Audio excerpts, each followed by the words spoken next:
শহীদ মুক্ত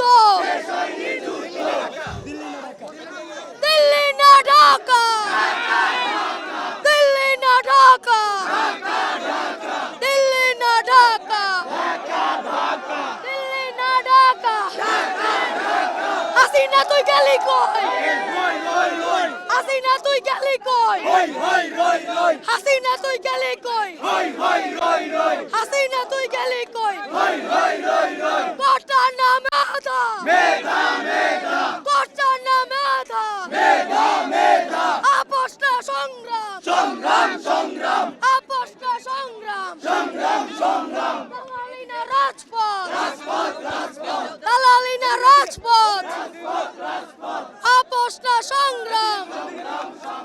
শহীদের মানে রক্তের বিনিময়ে আমরা প্রথম স্বাধীনতা দিবস উদযাপন 52 দেখি নাই, 71 দেখি নাই, হ্যাঁ আমরা 91 দেখি নাই, তো আমরা 24 দেখেছি।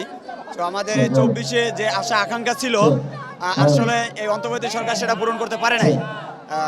আমরা আশা করি যে দ্রুত একটা নির্বাচনের মাধ্যমে সামরিক যে সংস্কৃতি আছে এগুলো সংস্কার করে দ্রুত একটা নির্বাচন আমরা চাই।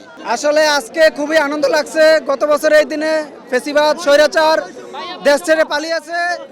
আমরা চাই এই স্বৈরাচারের বিচারে বাংলার মাটিতে যাতে হয় এবং পরবর্তীতে যাতে এই দেশে কোনো স্বৈরাচার তৈরি না হয় সেই দৃষ্টান্ত যাতে স্থাপন হয়। প্রতি বছরে বছরে যাতে জুলাই উদযাপন হয় এবং যারা বিগত সময় এবং ভবিষ্যতেও যারা একদলীয় শাসন ব্যবস্থা কায়েম করতে যাবে তাদেরকে যেন এই জুলাইয়ের মতন উদ্বোধন দিয়ে তাদেরকে সরানো হয় এবং গণতন্ত্র প্রতিষ্ঠা করে দেশে স্বাধীনতার সুফল অর্জিত করা হয়।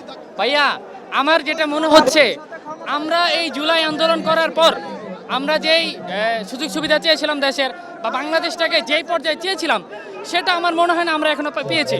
কারণ আমরা আমাদের সর্বপ্রথম দাবি ছিল জুলাই গণ অভ্যুত্থানের হত্যাকারীদের বিচার, কিন্তু অন্তর্বর্তী সরকারের কাছ থেকে এখনো আমরা সেই বিচার পাচ্ছি না। তবে আমরা অতি দ্রুতই সেই বিচার চাই।